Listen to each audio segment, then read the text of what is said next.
Lenore Ports, and you definitely don't want to miss next porn session. We are going to have an amazing time.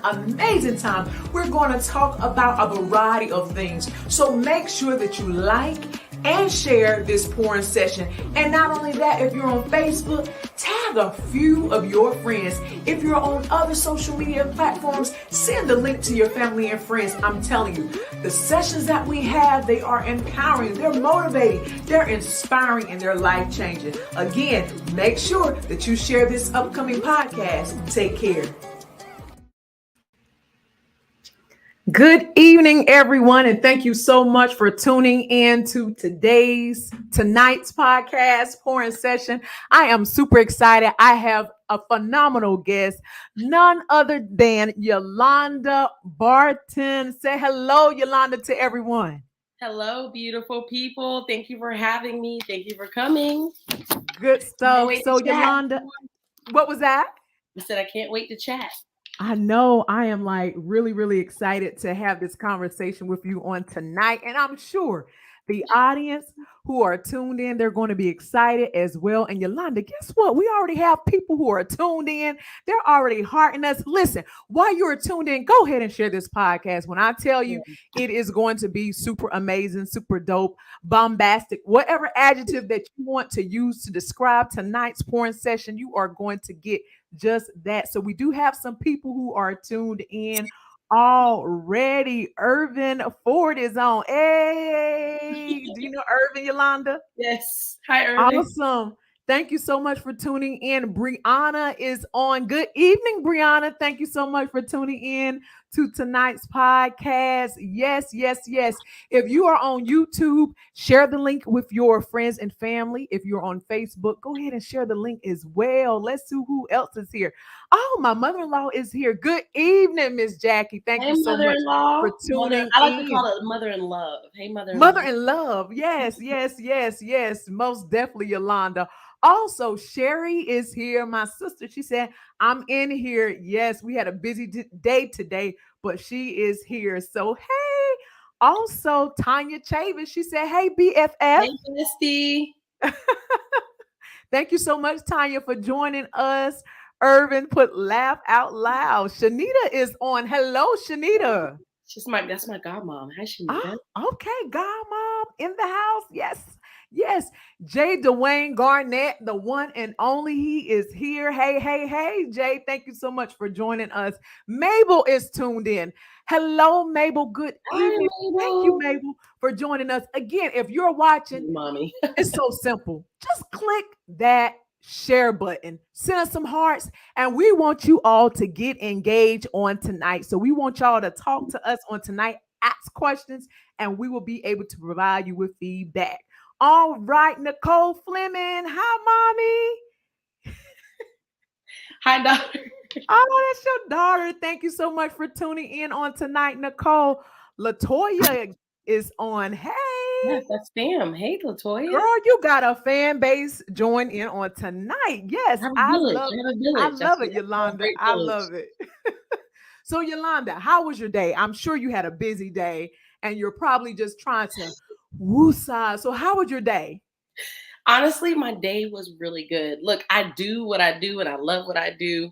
And I've been doing therapy all day long. I just finished my last client about 10 minutes ago. So wow. And now you're here to pour even more. You have to love to be able to leave therapy to get on a podcast to pour, Yalonda. I mean, that's just amazing. So, Yalonda, what led you into therapy? You know, I found therapy on accident. There's often a meme that goes around that says that kid that talked in class or talked a lot, what do they do for a living now? They're usually therapists. Here I am a talker, but I found therapy on accident. Look, I love helping people. I've always helped people. I've had a journey. I don't mind sharing my journey. I've had things happen, good, challenging, and different, but they are a part of the human experience. So I love what I do, helping other people take hold of their human experience and their interactions and understand how to live their best life. Oh, wow. I love that. Yalonda. And you said you don't mind sharing your experience. I'm definitely an oversharer. Wow, wow, wow. So listen, tonight, I know first and foremost, when you sent me your bio, you specialize in so many things. I mean, the list was like a laundry list of things.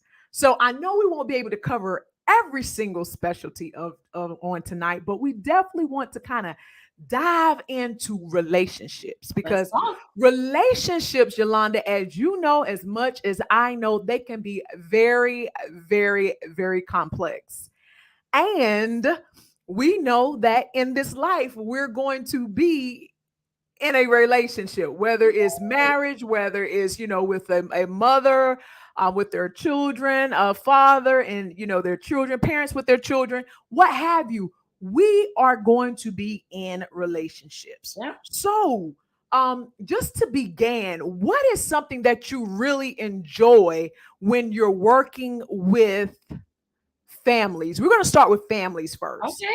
What is So something that you really, really enjoy? And I listen, actually Irvin just put up some emojis here. He got his coffee, ready he for the got the eyes showing, also got some ears. So listen, these people are tuned in. They want to tea. hear from Yolanda. So Yolanda, talk to us. I am very much from a big family, just my immediate family, with just my brothers, my sisters, my sister in loves, and my nieces and nephews is about 21 people. Okay, so Wow. relationships are really, really big for me. I am a Bowenian therapist, so that means I feel like every subsystem works in connection with all subsystems. So a lot of times I work with a lot of children, and people say, "Here's my kid, fix them." Okay, well, children are just an eye into the storm of a family. So let's talk to everyone. First of all, I don't fix children. I support them and empower them. And so if I work with your child, you have to sign up to work with me because I can't help your child if I can't help you. It's a full circle. So I work with a lot of families, couples, sometimes my office is right next to beautiful bougie Brianna. And you might hear couples yelling. That's okay. They're talking about their trauma. They're working it out. So I work with couples and children. I feel like, honestly, relationships are the human experience. And Mhm. it's the very thing that makes us really push the limits of humanity and the things in humanity that make us joyful, sad, happy, angry, frustrated. Every emotion in the world works with every subsystem, which are relationships. So when you're stating subsystem, you're alluding to what exactly? So a subsystem is a friendship. It can be a mother and a daughter. It can be you, your mom, your dad, your brothers and your sisters. It can be you as a couple. It can be you and your daughter or you and your son. So like every relationship is a subsystem, and every subsystem has to be nurtured. Mm. If So anything is basically, off, every relationship. I'm sorry to no, to to interrupt you there, Yolanda. So basically, every relationship have to be nurtured. That's what you were saying. yeah. You, Continue. I didn't mean to interrupt you, but that was so good. Continue. So I hope you didn't lose your train of thought. No. So if you are in a couple relationship and you assume, and please excuse me, everyone, I'm getting over a cold, so I apologize for the congestion. But if you assume that somehow that if you and your partner, you and your girlfriend, boyfriend, husband, wife is not, if your communication is challenged, that it doesn't affect your children, it does. And if you think that if not spending time with your children does not affect your marriage, it does. Think about when you're married and then you have kids and how it changes the relationship. It's not negative or positive, it's just a change. Every subsystem has to be nurtured, and every subsystem, it's like, do you know that one toy, like you turn it in a square and it's all the colors and you keep moving? What is the Rubik's Cube? Yes, It's like that's what that. it is. Right when you think you have one relationship worked out, another one needs to be turned, managed, addressed. I always teach my parents, you should be having one-on-one time with all your kids, but you should also be having date night. Children leave. Wow. So you're saying, Yolanda, if a couple have multiple children, that they should spend one-on-one time with each child. Yes, a great story. And I only realized recently, my mom has 5 children as her core. My mom loves all of her daughter and son-in-laws as her children. So that's why I make a difference. But like our five, like this, that one subsystem. Yes, a Rubik's Cube. Thank you, Irvin. So my dad used to come and check me out of school. I'm gonna show my age, okay, and I'm okay with that because I'm still here. Right. We would go to Western Sizzling, and he would be like, "Don't tell anybody. It's just between me and you." And so for years, I thought we had this special date that we would go to. Western sizzling together and spend time. No, he's doing this with all of my siblings and making us all feel like it's this special moment. But I'm grateful Wow. for him. It's a great thing. You have to nurture every subsystem. And what is the byproduct or the result of a parent or parents spending that individualized time with that child? The byproduct is, you know, trauma is defined as anything that's happened to you that affects the way you love, the way you trust, the way you communicate. And when you don't take time with your children, if you don't nurture that subsystem, you affect the way they love, the way they trust, the way they communicate. The same thing happens with your partnership. If you're in a marriage and you have surrounded your whole entire world around your children, then that subsystem's not being nurtured. That subsystem also has to be Mm. nurtured. You should be having date night, weekly check-ins. One of the things that I recommend is having a check-in jar. Because sometimes when you have small kids, you can't. One, sometimes you can't afford to go out, and two, maybe you don't have the time. So as things come up in your relationship, I always teach: don't address everything at that moment. You never communicate an emotion. Put it in the Mm. jar. So when you have your weekly check-in night, maybe that's Wednesday at 7. Sorry, that's a church night. Excuse me, Lord. Maybe it's Thursday at 6 that you pull one thing out the jar, and it doesn't always have to be negative. Maybe you put, I love your provider. Maybe you put, I wish that you would try to Mm. put your laundry in the basket. Maybe it's, I wish that you spent more time with our bonus child. I don't call children who have been created before or outside the marriage stepchildren. You can call it that. I don't mind, but I call them bonus children, right? So I wish Mhm. that you spend more time with your bonus children, so that way when Mhm. you have your check-in, you're pulling something out. It might be something kind of encouraging, like, yo, I love you're a provider. I love you're a great dad. I love you're a great mom. But it might be like, hey, I wish that you would take the trash out weekly, I wish that you'd help me more around the house. How can we talk about it and break it down? Not when you see that he didn't take the trash out. You're like, man, and you're going to war. Choose your battles. So I don't know. Right, right. I love that. And what would you call this jar? Would this jar have a specific name? I call it it's not fancy. You can get a communication jar, A but it could communication. be a I love cookie that. jar. I love that, a communication jar. So for those who are watching, make sure, like, if you have a family, if you're in a relationship period, if someone else is living in the household with you, Yolanda have provided us with a method of communication. She stated, and I have a jar here. So you guess what? I'm going to get me a jar. It's a Mason's jar. Walmart has them. I'm not endorsing Walmart, but guess what? Go to your local store and get you a Mason jar and label it simple communication jar. And as Yolanda stated, this is when you definitely want to write down certain things. It can be something that you're grateful for, it can be something that you want to communicate, and put it in that jar. And like Yolanda said, pick a day during the week to have a conversation because, as you stated, we're human. And as she stated, subsystems, when you all hear that word, like they were in school, Yolanda, they say key I'm like, terms, subsystems, meaning those relationships. When you're in relationships, and sometimes when things are very high, they're very emotional, that part. we just pull out everything. I mean, Yes, it's like an arsenal. And you're like, wait, what? Where's all of this coming from? So absolutely. slowly put them in that mason jar and communicate. Let's read some of these comments. Okay. We got some comments coming up, Yolanda. Um, Tanya Chavis said, one-on-one with your kids definitely helps. My kids love it. I love that. I love that. Miss Jackie said, awesome. Irvin Forrest said, taking notes. I love that. Taking notes. Yes, yes. Shanita stated, I'm going to get me a jar. Shanita, I definitely agree with you. And I have a jar. I'm going to get me a jar. I think that's so important. So you stated, Yolanda, in regards to husband and wives. You stated that it's so important for them to have date night. So Absolutely. talk about the importance of date night. And I know you can't say how often that it should be, basically how it should take place, but can you just elaborate on that and what recommendations do you provide to couples? So date night can be you get dressed up and go out, and you should be doing that. You should always be dating in your relationship. When you stop dating, that's when some of the uh first of all, when we have cracks in our foundation start to occur, the date nights help. So then when you have to address them, you're not completely depleted, right? It Right. can be your communication jar check-in once a week. You can, okay, look, we about to check in, we're gonna go pull a strip. Let's get us order some dinner in and let's talk. Or it could be like, let's go to a comedy show. Let's go out to dinner, treat each other. But I find that there's no way you can really highlight date nights if you don't know each other's love language. So that Ooh, say matters that too. again. Say that again. Because you know what? There's people in the back. There's people who are going to watch the replay, and there's people who listening right now, but they may have gotten distracted by a notification. So can you Okay, please, Yolanda, say that again? everybody should know their love language. If you don't know your love language, first of all, how are you understanding how you love so that you can communicate that to your partner? And how do you expect your partner to understand how to meet your needs?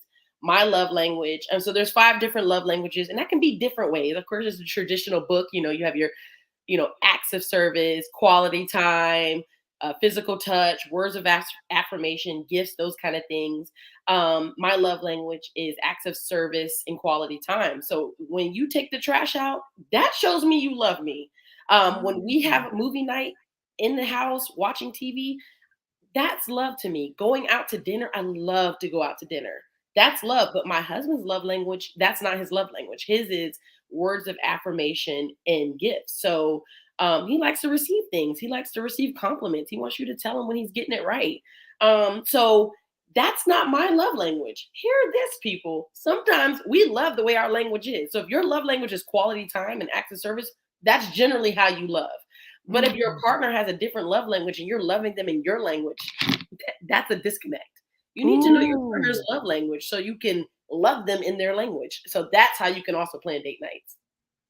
I love that. I love that because that's so important. Now, what if you have expressed your love language to your husband or to your wife, but they just choose to like ignore it? Then you guys have deeper issues. That means that you feel invalidated and unheard. That's what I hear you saying right there. So that's a foundation issue. That is where you need to understand what your trauma responses are. So I am a very much an education therapist. I'm so sorry for all the things, but I'm like, how can I tell you how do you feel if I don't teach you what it means so that you understand why you feel what you feel? So you have fight, flight, freeze, and fawn. Do not have to remember these things, Say that but again, fight, Yolanda. fight, flight, freeze, and fawn. And so these trauma responses, remember, trauma is how we love, the things that have happened to us that affect the way we love, the way we communicate, the way we trust. So when you say someone says, I'm telling them my love language, and they choose not to hear, that's a trauma response. They're shutting down. They're either getting defensive. Maybe they feel anxious. Maybe they're having issues making decisions about it. Maybe they are triggered. So that's a deeper foundation issue. If you're Mhm. saying, I'm saying something, you're not hearing me, y'all need to dig deeper. Mm. I love that. Thank you so much for sharing that. Irvin said facts. Crystal said awesome. And Shanita said knowing your love language is very important. Totally agree. Totally agree. In regards to that, Shanita. And then when I tell you that Yolanda is pouring the knowledge tonight, she is pouring it. Sometimes I'm like, girl, just repeat it for the people. Repeat it Sorry. for the people. I'm a Repeat it for fast me talker. I'm so sorry. because we want to be able to really strengthen our relationships because that's so important.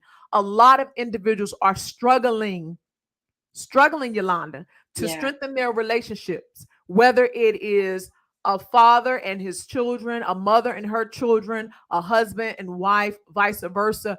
You know, it can be a niece and an auntie or niece and an uncle. There are relationships that exist, and that part. we need to know how to strengthen these things Yeah, because, as you everything. stated, a lot of people they are dealing with past trauma, and it emerges to the surface in present relationships that can be very detrimental if that trauma is not dealt with.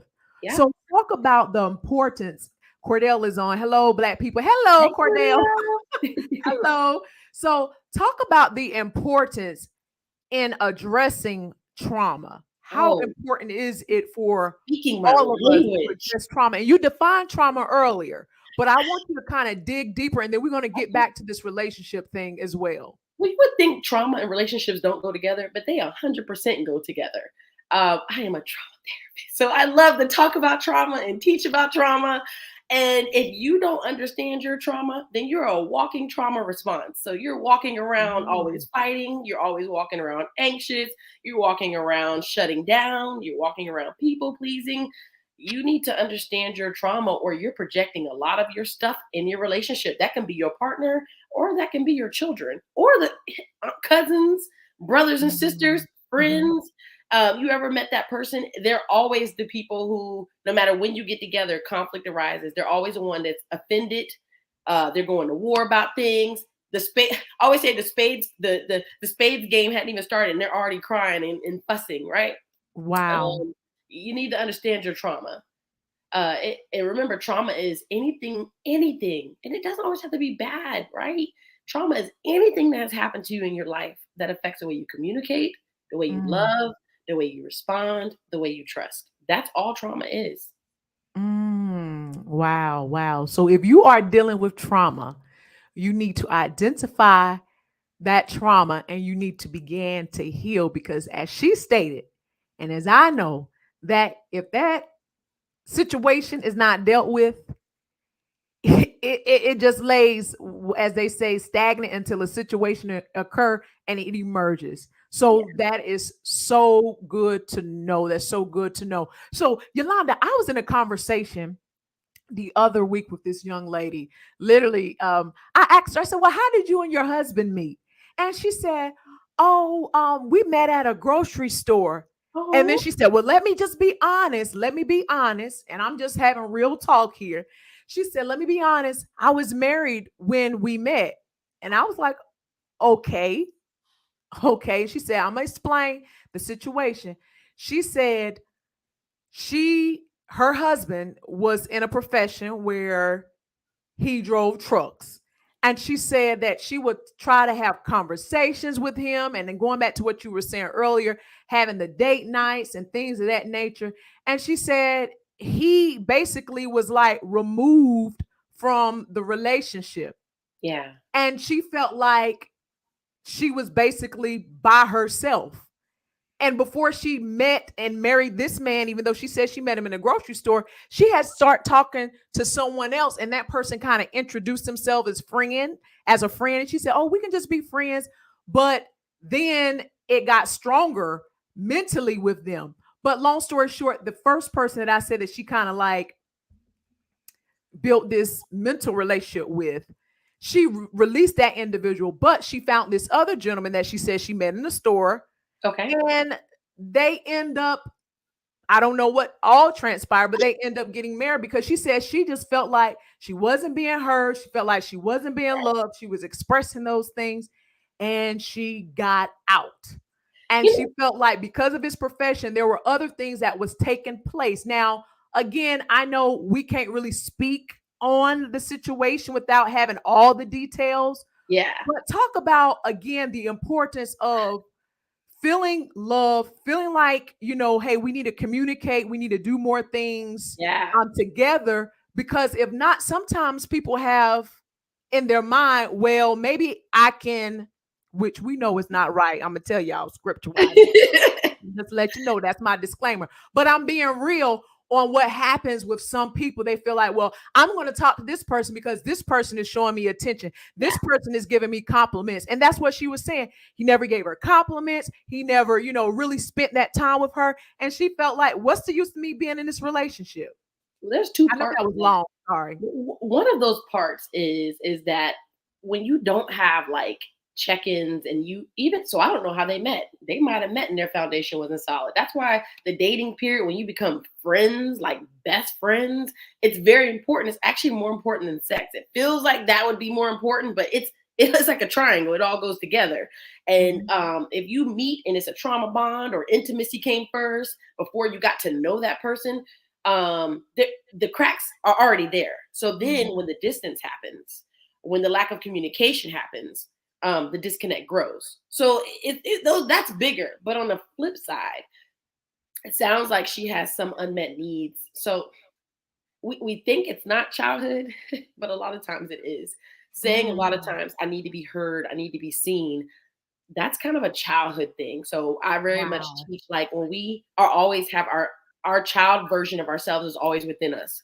And when we have unmet childhood needs, we try to project those needs in a relationship. So maybe your childhood need is you felt that I'm the middle child. I talk about myself. I don't mind. And you felt maybe I had great parents. P.S. Shout out to mommy. I had a great childhood. So this isn't.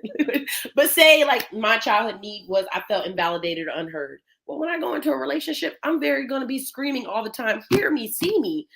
You can't go into a relationship with those types of holes, because what happens is you're looking for someone to feel and validate and fix it, and you can't. Let's do an exercise.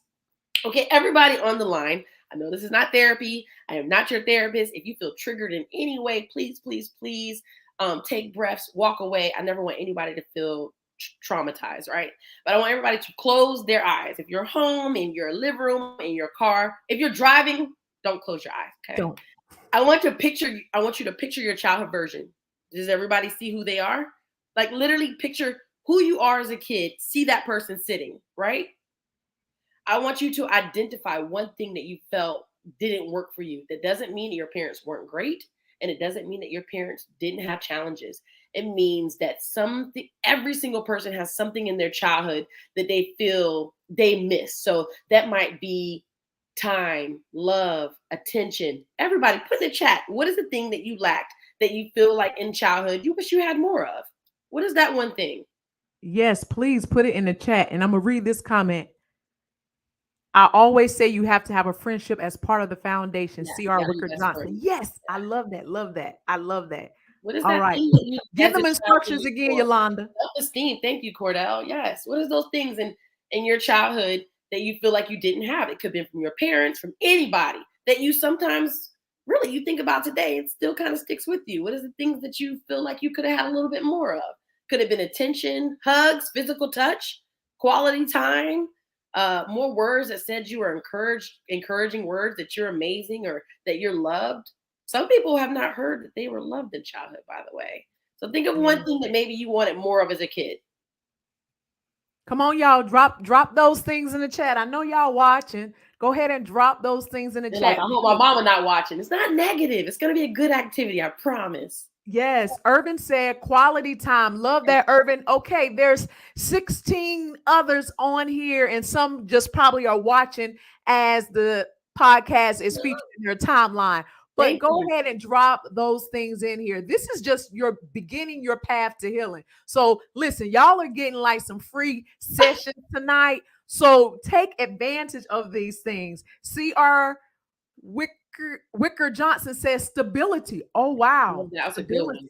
That's a good one. Stability. Wow. Brianna said attention. Thank you. Thank you so much, Brianna. Attention. Mabel said more conversations. I I love love it. that. Thank you so Thank you, much, guys.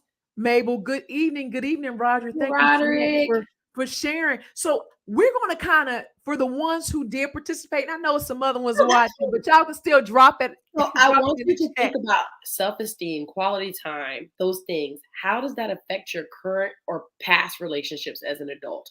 Were you somebody who looked for somebody to kind of make you feel you're looking for them to make you feel really good about yourself? Were you needing is quality time in a relationship very important for you?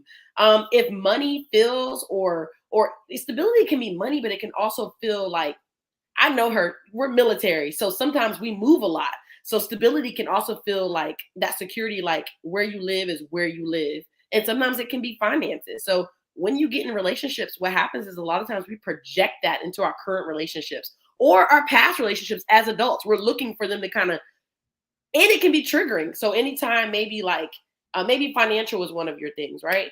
And maybe that your partner does not manage money well. That's going to be a big trigger for you. Maybe your Ooh. partner doesn't spend time with you. That's going to be a huge trigger for you in your Say that adult again. Can you relationship. say that one again? I said maybe your partner doesn't spend a lot of time with you.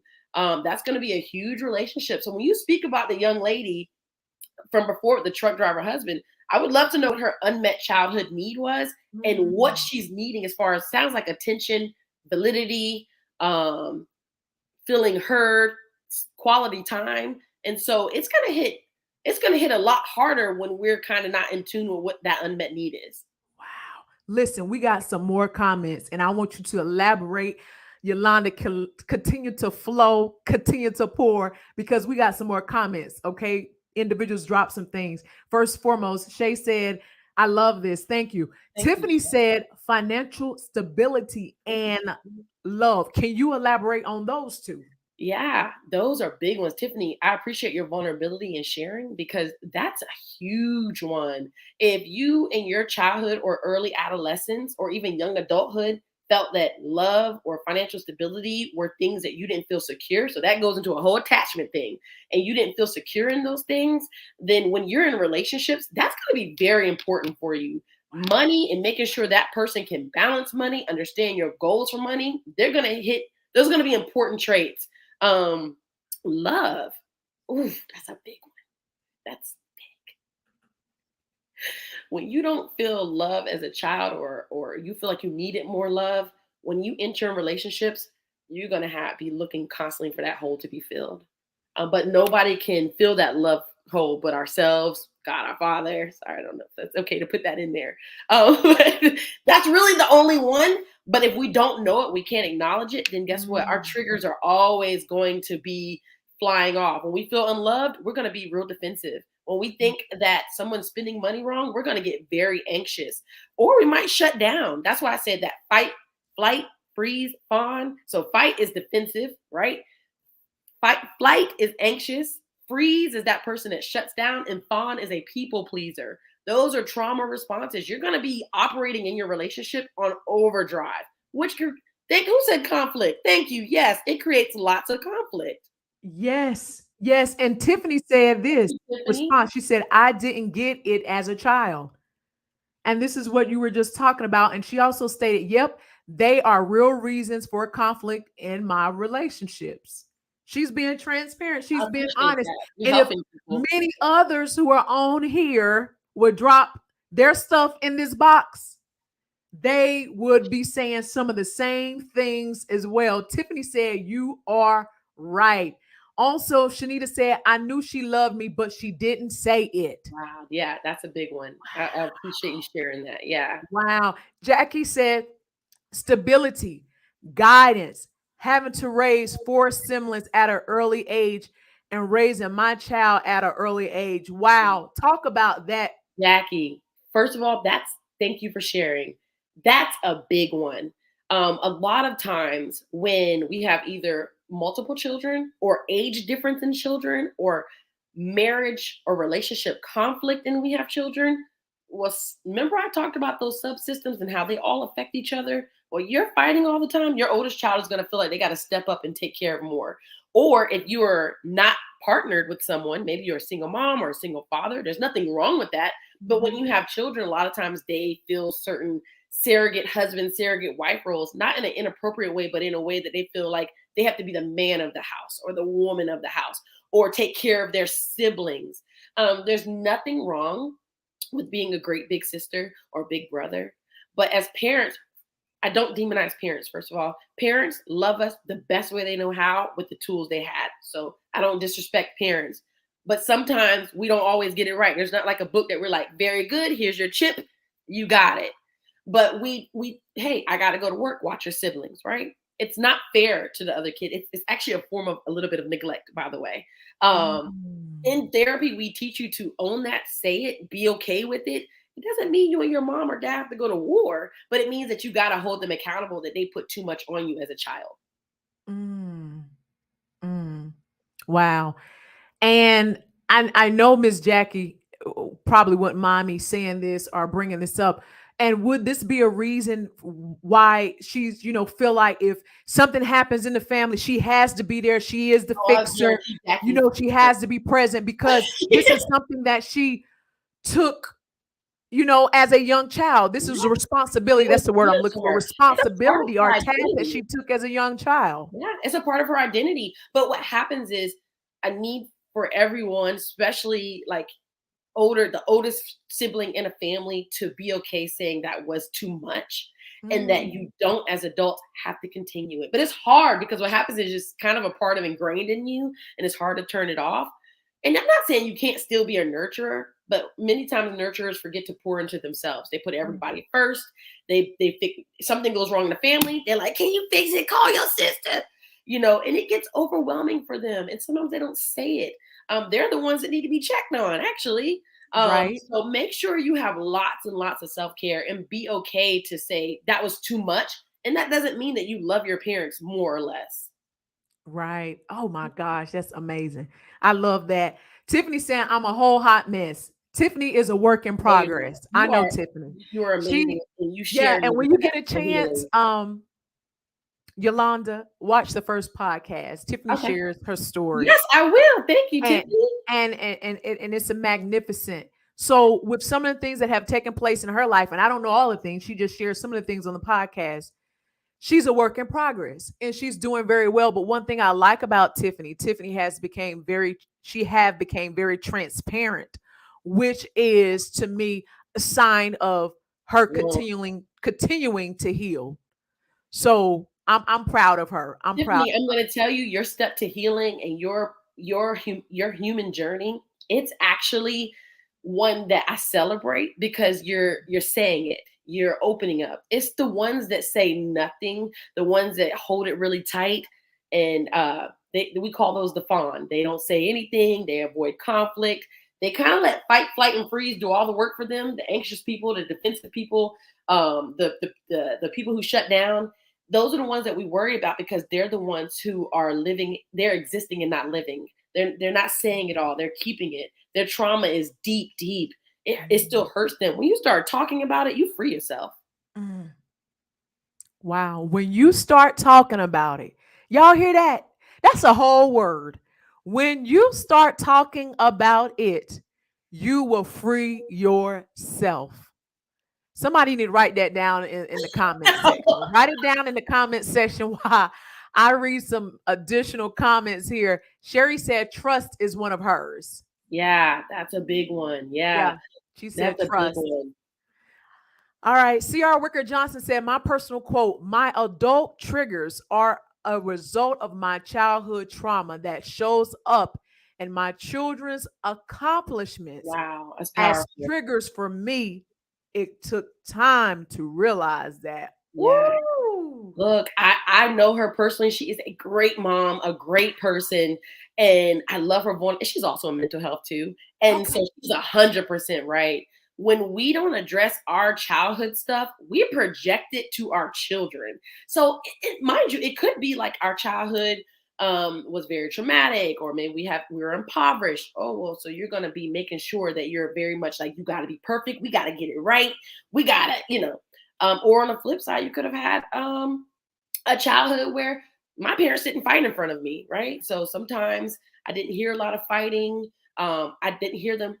P.S. Everybody, conflict is very normal. Disagreeing in front of your children in a healthy way is normal. Please normalize that. When you don't, it's the same thing as if your parents fought in front of you all the time, by the way. Mm. And so what happens is then we have our children and we project all of our stuff to them. We have issues with conflict. We want them to be perfect. We push them too hard. We don't push them hard enough. We enable them. So she's 100% right. Your childhood trauma projects. That's why I say I don't think you can talk about relationships without talking about how all the systems work together. Wow. And you all, when she says the word systems, again, she's talking about relationships. And I want to keep plugging that in for those who are tuning in. Like, share this podcast, y'all, because I know the ones who are watching, you guys are really getting some good information. So share it with someone. Send them the link. If you don't even want to share it on your Facebook timeline, copy the link and send it to them privately. You can do that. You can DM it or you can text it. Okay. It's just that simple. Let's see here. Our next comment. Wow, this answered my question. So I guess some of the things that you were unpacking that individuals were dealing with, Sherry stated that they were answering her questions. She also said, absolutely. Tiffany said it's very hard to turn off the nurture. Mm, yeah, it Woo! is. It is. That's why I say it's kind of like a neglectful thing. Not that your parents are neglectful or bad people, but it's kind of a form of emotional neglect because what happens is that a child grows up as an adult. Now, mind you, this projects even in your marriage. This is the person that wants to fix their partner. Not you, Tiffany, but like some people can be that person who wants to fix their partner. They want their partner to be, they mother their partner. Men and women do not want to be mothered and fathered by their partners, but we can't turn it off. So we find ourselves like fixing them and putting them in order. No, everybody has their own journey in a marriage and a relationship, and you have to respect everybody's journey. So you might project. Thank you, Irvin. Yes, like you treat your partner like a project, and that's not okay. Girl, I tell you, you're flowing and you're pouring tonight. C.R. Wickerson Johnson said facts. And Sherry's tagging some people telling them to jump on. Yes, jump Oh, on. Shanita said, let's talk about it. It's so important to talk about it. But what if you do decide that you want to talk about it and the person that you want to talk about it with becomes hostile? Because mm, sometimes that do happen. You're like, okay, let's have a conversation, but then the person becomes very hostile. I And then advise. sometimes a person may want to refrain from even having conversations because every time that they decide that they want to have a conversation, it ends up as a yelling match. I love it. Those are boundaries, and I'm not saying that therapy is the only way to talk about things, but there's some things you need to break down for yourself in therapy. And therapy can be traditional, so I do traditional clinical counseling. It can be your church, it can be your pastor, but it cannot be your friends and it cannot be your family. It cannot be your therapist, right? And these are things that you have to unpack in therapy, so that way you come to resolution and healing by yourself. I know it feels like people hurt you, right? And they should answer. They need to be accountable. Like it has to be healing within yourself, so that when you do talk to them, you're not coming to them for validation. That's where that validation comes in. That's a big thing in relationships is validation. We're looking for people to validate our childhood, our trauma, our hurt, our discontent. You have to validate yourself and really be at peace. I always teach people to grieve that relationship as well, not a death, but a loss. So maybe that person you want to talk to is your mom or your dad, and you're saying, hey, you put too much on me. And they, like you said, they might flip out. You have to grieve the version of your parent that you want it to be, whatever is that perfect box that you wanted them to be. And you have to really be just decide what you've been in denial about their actions, what you've been angry about their actions, what you wish you had. Well, I wish I had this, I wish I had that. You have to be sad about things, and then you got to be accepting of it, so that when you're coming to them, you've worked out the emotional part and you're just basically saying, I love you, I thank you, these are the things that hurt me, these are the things that didn't work, I take my power back by moving forward and working into forgiveness. And so they do what they want with that, but then you have to put up one of my good friends, he says, B for boundaries, big boundaries. So that means you're going to yell about it, I'm at peace with it, I've made peace with it. That those are your feelings, you're going to have to work them out. And so my boundary might be, we don't spend as much time, or my boundary might be, I don't yell back with you, right? Like Mm. big boundaries. Right, right, right. Wow, that's good stuff. That's good stuff. Tiffany said, when you start talking about it, you free yourself. Absolutely, Tiffany. You definitely free yourself. Tanya Chavis said, when you talk about it, you free yourself as well. Love it. Thank y'all so much for typing that in the chat. And Red Dawson stated that's true. He was agreeing with some things. He also gave some hand claps there. Sherry put systems, aka Okay, yes, relationships. subsystems. I'm sorry. Love it. Irvin said a project, and this is what you were talking about earlier, Yeah. alluding to there. And Tiffany stated, "You right, step on my toes." Some things you were saying was stepping on her toes, and not only your toes, Tiffany, but everyone listening. We all have 10 toes, and guess what? At least one of those toes got stepped on, but that's all right. It's making us into a better person to help us to be able to enhance and have more positive subsystems, aka relationships. Look, you can't control the trauma. You might not can control the actions of your parents or your cousins or the people who hurt you, whoever. But you can be in control of managing the trauma, and not now projecting your trauma to other people. Yes. Thank you so much for saying that. Red X also says, she said that, yes, yes. Can everyone on this podcast tag at least 10 of your friends? We still got some time, and just tell them, listen, y'all need to jump in on this podcast because Lenora Porras have a bombastic, that's my word, right? It Well, is a real I word. love your platform. I love your platform. I've Guest been on watching it. tonight, I've been and she catching is up really pouring. on episodes. All right. Irvin said, my toes too. So, Tiffany, see, you got someone agreeing with you in the comments. Also, Mary Johnson is tuned in. This is some really great information. Yes, Mary. Yes, yes, yes. And we want to talk about also those who are, looking for relationships and some of the things that they should pay attention to in just a minute. Okay. Flag. Yeah. Joshua Red Dawson said, that's gold. Yes, it is gold. Thanks for tuning in, everyone. Yes, thank you so much for tuning in. So excited. Joshua said, Red X said, it's a fire podcast. Listen, that's my brother there, right? Oh, That's his hey, nickname. And when I tell you it's a fire podcast, Red. it definitely is a fire podcast. Now, we also have some individuals Sure. who are watching, and they may be like in the dating phase of, kind of, they want to be married, right? But they're dating. Okay. So, what or talk about how important it is, not what, how important it is for individuals not to ignore red flags. I wish I Ooh, had something red. I would flag that's it a right here in touchy this one. camera. But Look, all of us that are in relationships know we skipped a couple red flags. Everybody has a what? red Girl, flag. talk about it. But you know what? If I could give any advice, first of all, I honor that you are being vulnerable enough to engage in a relationship because it takes a lot to put yourself out there, to open yourself up to love. But ask the deep questions. How did your parents fight? Where Ooh. did you grow up? How do you pay bills? What is your credit score? Do you want children? Have you been around children? Tell me, what was your grandparents like? How did Mm. they fight? How does your family communicate? Those are important questions because when you get married or you're enter into a relationship, those are the things that's going to project all in your relationship. People disagree and communicate and trust and love and manage money the way they were taught from their parents and their parents' parents. Mm. Ask about family, spend time with their family because that's where you're going to see some Mm. of those red flags. When you Mhm. hear grandma sling across the kitchen, get your okay, well that's how y'all. Oh, what is that? Do you agree with? Are you good with that?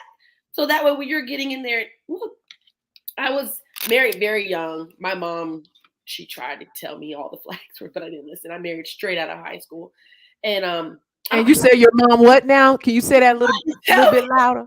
she tried. I've been married twice. That was my first husband, and he was very just. It was a tumultuous and emotionally. It was a tough relationship. I'm cautious with my words because I don't want to do anything for my children to feel any type of way, right? Understood. Because I respect that, but there was a lot of flags there with this person's family that I chose to ignore, and later I paid the price for it. Look at the flags. If you're seeing the way their family, ask about the family history. How did you get here? What does that look like? Who's married to who? How does your parents communicate? Did your dad hit your mom or your mom hit your dad? Do your parents fight in front of you or do you never hear your parents fight? That's important so that when you're having those conversations, you can start saying, how do we want to communicate? How do we want to resolve conflict? How do we want to manage our money? Do we want a family? How parenting? Sometimes people come from two different cultures, and just because you might be the same race does not mean you come from the same culture, right? So, Mm. like your culture of raising kids might be more how we say enmeshed and overly involved, and in your partner's culture, family culture might be less involved. My family culture, we get together for Sunday dinner. We 50 messages coming in chat daily. We're really really close, and that doesn't make it wrong that somebody's family is not as close. But you need to know so that when you're like, hey, we're having another trip, your partner's not like, okay, why are we together again? Because their family might not get down like that. So family Ooh. culture matters. Food. What did your mom cook? What did you grow up cooking? So when you have children, you're not like, oh, I don't want them to have hot dogs. And you're like, what's wrong with hot dogs? Talk Right. about deeper things is all I can say for if you're in a dating phase and become friends. I cannot stress it enough. Be friends first. The when the cracks happen and the children come and moves and finances. When your friends is your foundation, ooh, you stand a little taller. But when you weren't friends in the beginning, you break faster.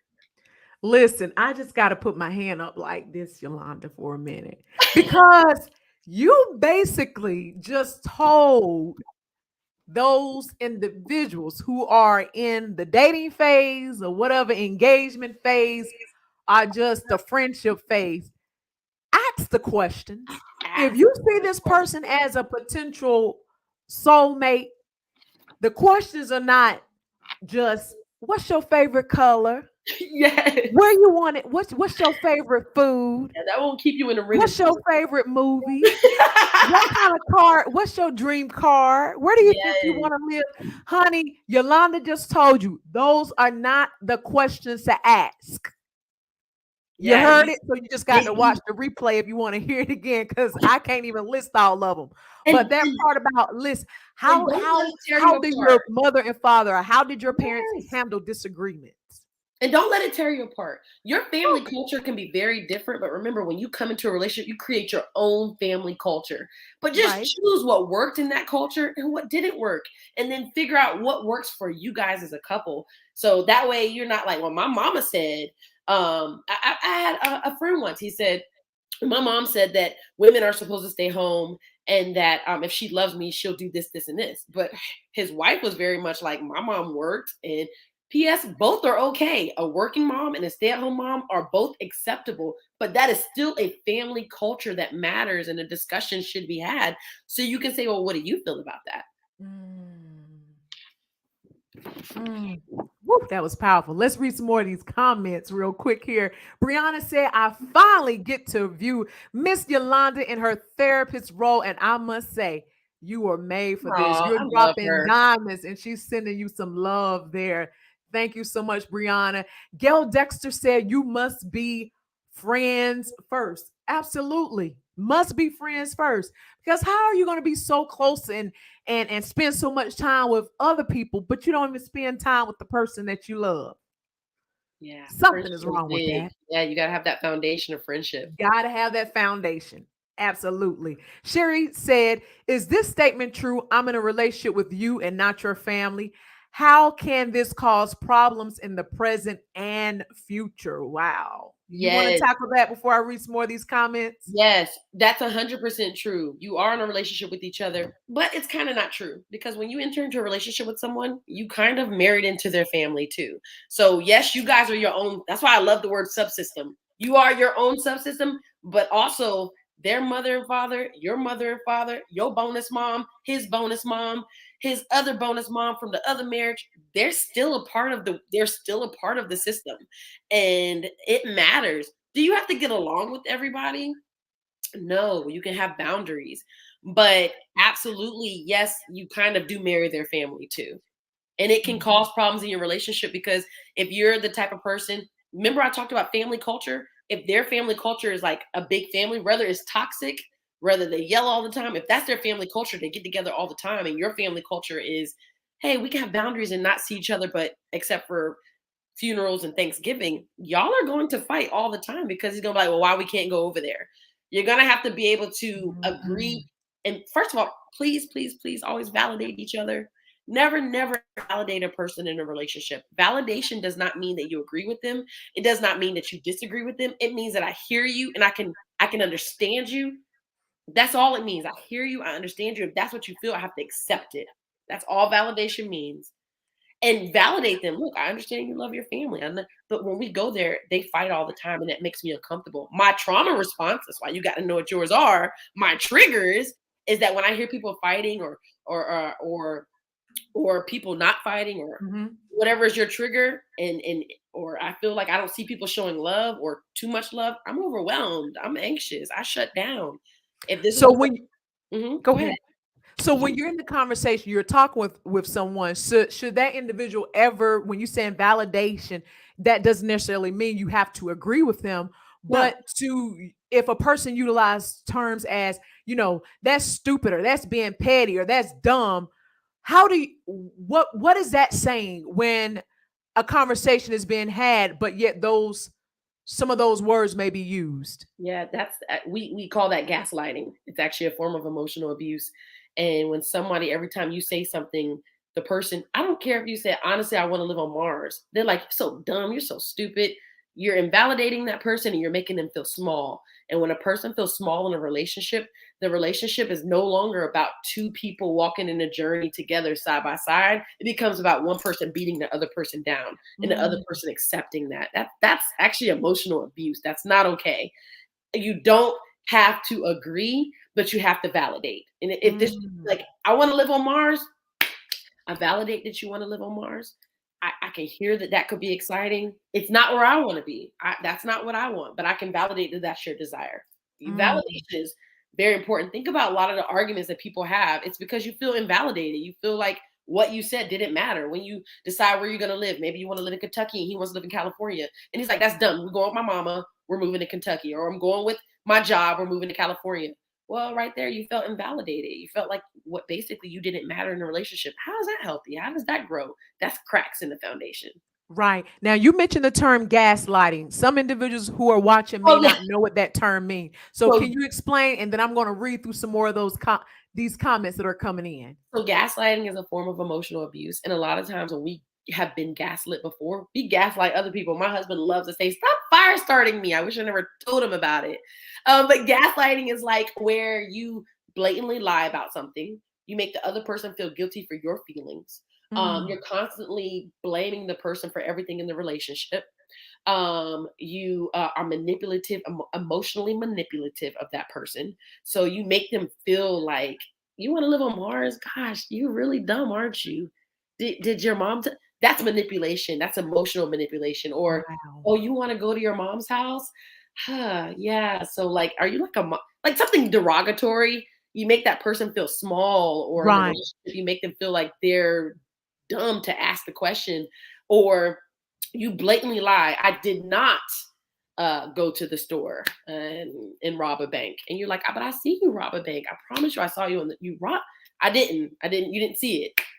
That's gaslighting. Make the person Wow. feel like they're crazy. Mm. Wow, that's good stuff. That's good stuff. And I'm sure that helps someone who is watching on tonight. Listen, Urban Forest says she's talking that talk, all facts. I'm asking. Yes, ask your questions here. Ask. Tanya Chavis said, ask the friend up questions. You have to ask the friend up questions. Not about, where's your favorite place to eat. Listen, that can come along the way, but you need to ask those Yes. serious But if you can't questions. afford to pay the bill when the bill comes, y'all got deeper issues because you didn't talk about money. That part. That part. Tanya Chavis said, grown up. Shanita Darby said, please ask the questions. Absolutely. Mabel said she's awesome. Isn't she awesome? I'm Oh, telling you, she is bombastic. Yes, she is. CR said, Yolanda, we needed this yes. in Germany. Yes. Yes. Yes. All right.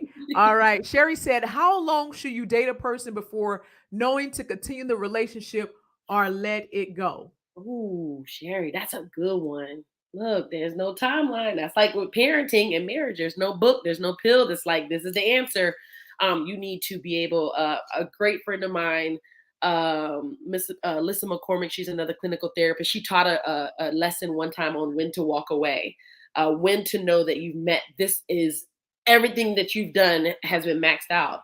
And if when to walk away is those moments where, maybe you're constantly gaslit, you're not thriving anymore, you're not Mm, feeling good about yourself in a relationship, you don't like who you are in the relationship. Look, you have to still like who you are with this person.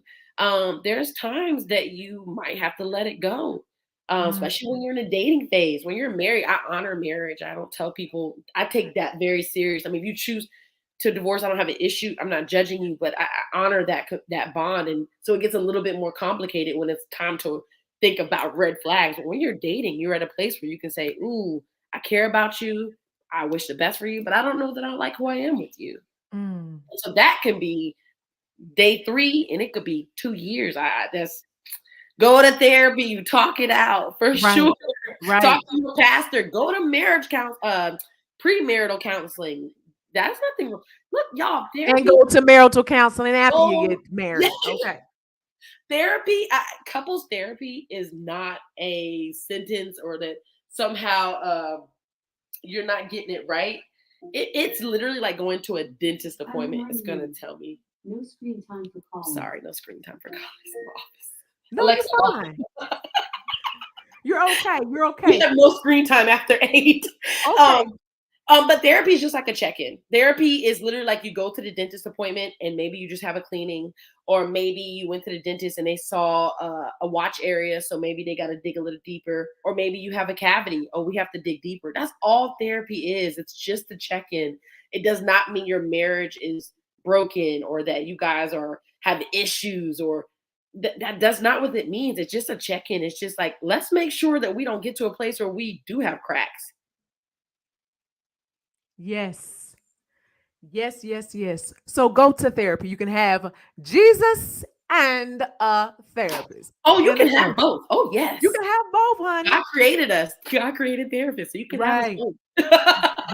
Exactly, exactly. Jasmine tuned in. Thank you for joining, Jasmine. And Brianna, I think she's tagging some people here. Oh. Thank you so much for tagging some people, Brianna. I love her. She's a fellow therapist, by the way. Shout out to Brianna. She's a great therapist. She is. She be trying to, analyze me all the time. Like, honey, listen here. Nah, it's okay. It's good stuff. Irvin said Yalonda got the same laugh too. I love it. And thank you so much for this. I'm telling you, honey, when I tell you this here is good stuff. It's good stuff. And I'm so grateful for you. Sherry said this is deep. Absolutely, Sherry. And Brianna is saying absolutely. Irvin said couples therapy is so helpful. Go. Kim said you need both. Absolutely. She said you and Sherry. Yes, that means she tried to analyze myself and Sherry and Sherry. She's a really good therapist. I'm sure that you've heard the term narcissist. And sometimes that title can be misused and used correctly. Yeah. Can you elaborate on that when a person is dealing with a narcissist type of personality that a person possesses? Go ahead. I'm sorry. So like narcissistic personality disorder is actually a real clinical diagnosis. And people can have narcissistic ways, but it's very hard to be a narcissist. A narcissist is somebody who it's all about them. They're the king and queen of gaslighting 101. They can do no wrong. They will not validate you. They have an inflated self-esteem. Narcissist, it's used like loosely, but we all have narcissistic ways on some level. Everybody wants to feel, but a narcissist is a hard person to be with. But guess what? Go to therapy so we can help that narcissist get in touch with his or her childhood trauma so that they can stop looking for that hole to be filled by putting others down or having this inflated self-esteem. Go to therapy. Nothing wrong with therapy. Right. I agree. Now, individuals, I tell people, listen, if someone is physically abusing you, you need to walk away. Period. Point blank. Physical abuse is non-acceptance. Yeah. But also talk about how detrimental emotional and verbal abuse is in a relationship. Oh gosh. And give an example of a verbal and emotional type of abuse. So verbal abuse is anything that's like a verbal assault. You're stupid. You're dumb. I hate you. You're nothing. Emotional abuse is more manipulative, right? So this is manipulative behaviors that play on your emotions, right?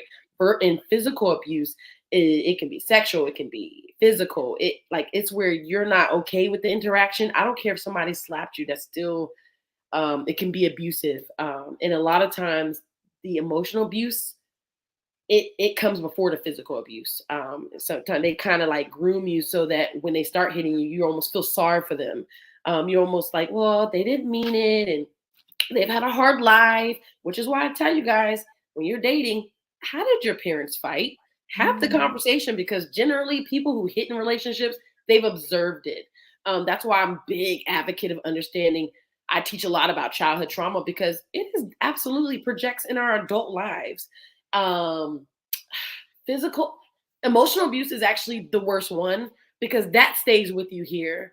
A scar can heal, but the emotional ramifications, it goes with you for a very long time. It touches Mm. your core. It is the trauma that truly affects the way your ability to love again, trust again, be vulnerable again, how you're defensive, trauma responses, how you're anxious all the time. Here's the thing: if you decide to leave, it projects in your current relationship.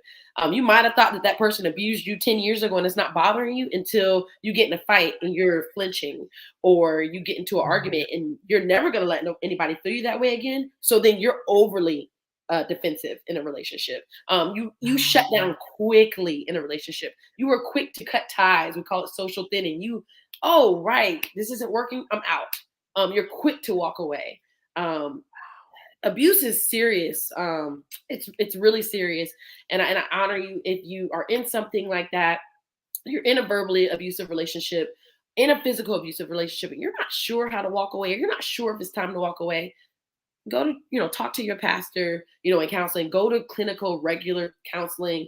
um Mhm. don't I'm not saying don't talk to your family, but be careful sharing certain things with family and friends, because when you've moved on, or maybe you're not ready to leave, or you're not ready, they're gonna come to your village is gonna come to your rescue.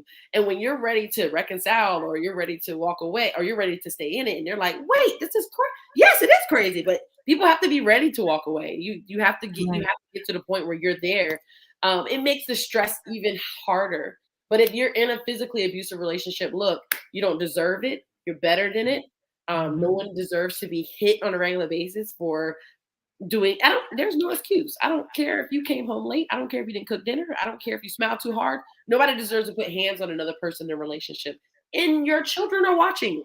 Right. And the people around you are watching. So then your trauma that you're giving, you, like I said, you think the relationship is just between the two of you and it's not impacting the kids. They're watching. They hear through walls. So then when they grow up, Mhm. guess what? That childhood, that child version of them, they're now present in a current adult relationship, projecting all of your stuff in that relationship.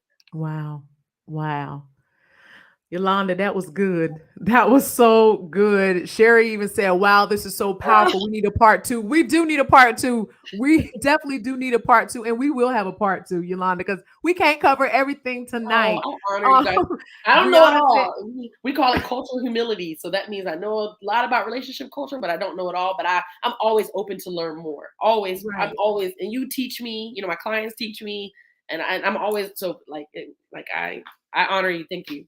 right, right, right. And Mabel said mental abuse is so bad. It is so bad. It definitely is. Sherry also said, why is it so hard for two people to separate from a toxic relationship? Ooh, you get addicted to the drama, by the way. You think that you Ooh. don't, but a lot of times, especially if you've been in a toxic relationship long term and then you enter another one, you find yourself bored. It's not fulfilling. I don't get excited. It's because you become addicted to the drama. So you're kind of a part of the problem. So you have to be accountable that you're also part of the drama. Wow. You get addicted to the drama. Oh, So yeah. just like you get addicted to Coca-Colas and Seriously. Pepsis and those type of things, is Yeah. there like a chemical response that No, they're yes. addicted to the drama? No, that's really true. You really can get addicted to it, like to a point where you feed on it, even though you know it's not good for you. Think about a drug. People tell you it's not good for you. You understand that it tastes so good. It feels so good when you're having it. It's the same thing when you're fighting. You're making up. You're fighting. You're making up. You're just fighting, even though at the time it feels so emotionally overwhelming. It's still igniting all kind of emotions. It's absolutely, you can be addicted to the drama. So then that toxicity becomes kind of like, I think of like a crochet blanket. It's all these interweaving parts of the relationship. So when it's time to walk away, you gotta, like, it's hard. It's like strands being pulled apart, trying to walk away. So you're coming back together, you're breaking up. You're coming back together, you're breaking up. It's a toxic cycle. Thank you, Brianna. So like at some point, you have to decide to get off the ride. Mm. Get off of the roller coaster of toxic relationships. Yeah. That's powerful. Oh my goodness, Yolanda, Yolanda, Yolanda. Our time was well Oh, spent. I While appreciate you I'm on having here, though, me. let me move this hair back. But you all see my shirt. It said, never devalue yourself through someone else's Oh, lenses. I love that. I need that one. Let, yeah, so this is on my website. Oh, I gotta Make order that. sure that you guys go on my website and purchase this amazing t-shirt. And one thing I like about these t-shirts, you can style them the way you are, way you want it. So the way who you are as an individual, the way that you want to style it, you can style it just like that. I So love it. I want one. you I'm want gonna one, get one. see the lenses, because their lens Yes. can be cracked looking at you. So Yeah. you cannot, value yourself based upon how someone else look at you. You have to know your value and Validate never yourself. devalue who you are as an That part. individual. Gail Mm. said emotional abuse. Yeah. Yes, yes, yes. Sherry said, quit getting, well, Lenore Porch, my sister run my page. Quit getting addicted to the drama. Yes, quit it, quit it, quit it. Oh Tanya yeah, I need said, that I shirt. like that Yes, shirt. that's Yes, we'll get Tanya, one. We'll visit get my two of them. website to go get you one. Jackie said, I enjoyed the broadcast. Thank Thank you you. so much, Thank you for having me. Jackie, Thank you for for having me. tuning in. Listen, I learned so much about myself listening to you on tonight, Yalonda. And I know some things even I have to work on to build myself more so that I can, in return, help build the community more and build my relationships more with people that I am related to and not even related to. I learned so much. And I know individuals who watched learn so much All right. Thank so you that so they much can for work coming. on themselves, because change start within us. That part. Truth. It 100%. starts within us. And it's so important that we work on us so that we can build better relationships, because the relationships are just not set within our household, but they transcend with people that we deal with at Yes. the grocery store, that people we deal with on Yes. our jobs, that people we deal with in business. Those relationships transcend. And a Yep. lot of times when I see people act in certain ways and doing certain things, I'm like, that's who they really are. Next time, You walk know, by and say, "Ooh, check in with your childhood trauma." right, right. Check in with Yolanda, check in with Brianna. They can help you with your childhood trauma. Because seriously, what you said on tonight, Yolanda, is that no matter how old we are, there's a child that's Uh-huh. still on the inside of us. 100%. And if that Everybody. trauma does not heal, that trauma cries out. Ooh, I need that on a shirt. I love that. Yes. That That's trademarked by 100%. Lenora Porter, so I'm gonna trademark that. I'm putting that out in the air right now. Okay, so I need that. I need seriously, seriously. it.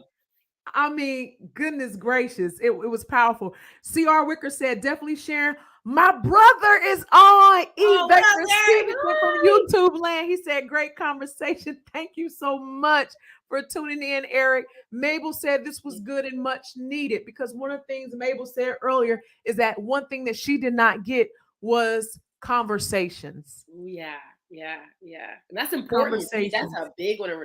That's a good one in relationships. You got to be able to converse, Yeah, yeah. and And more also, beyond the Tiny Fig children. said, I enjoyed the Oh, that's broadcast. Thank my you, Tiny. Thank you so much. And that's my website for you all to go on to purchase Yes. the merch. Y'all, listen, I know we can continue on and on, but I guarantee you we are going to get the one, the only Oh, Yolanda Inez back on Lenora thank you Porch. so She much, have sis. I engraved appreciate you. her second episode already by tuning and pouring in on tonight, y'all. I'm telling you, Thank she you, already got guys. her slot coming in a few I months. enjoyed you. She's I had gonna a be good back on. time. Say that again, I Yolanda. said I had a great time. Thank you for having me. It was amazing. Girl, it was so amazing. If the trauma does not heal, the child within will cry out by Lenore Porter. Thank you for quoting that. Thank you, Yes. thank you, thank you. Trademark it. I Trademark. will be I'll using make that sure that, listen, inception. honey, I will go to the design room tonight and design a shirt. Okay, I I will do will that. use Shanita that said, for it. love it. Brianna said, proud of you ladies. Thank you so much, Yes, I Brianna. love Thank you for her. being that Bougie connection. Bree photography, get with it. Yes. Yes. Bougie Bree photography. Bougie Bree the therapist. Bougie Bree the Yes. counselor. She's Bougie Bree the so, oh sister. gosh, I Bougie Bree love the her. She's so instructor. amazing. She's everything. And now we got Yolanda Inez as Oh, everything. thank you so much. I I appreciate you. love it. Honestly, Listen, good to y'all, let hear me just you. let y'all know this. I have a great event that is coming up, And I would be remiss if I did not provide you all. I hope I have my flyer here, and I may not, but guess what, y'all? Y'all know about my event that's coming up on the 30th of this month. It is called Lenora Pours Sister Pour Into Me, Pour Out Heart. Heart meaning hurt, emotions, anger, resentment, and truth. Listen, if you've seen anything on tonight, you know it is going to be a continuation and it's going to be amazing at the Bourbons Orleans Restaurant on April 30th from 12:30 p.m. to 3:30 p.m. All of your food and materials will be included. Spaces and seating is limited. So make sure you go to my website, www.lenoralassiter.com, so that you can attend this amazing event. Your friend Tanya Chavis said, proud of you, bestie. Also, Shanita Darby said, proud of you, girl. You got so many people so proud of you. And I'm going to tell you on tonight, I am proud. Aww. Uh-oh.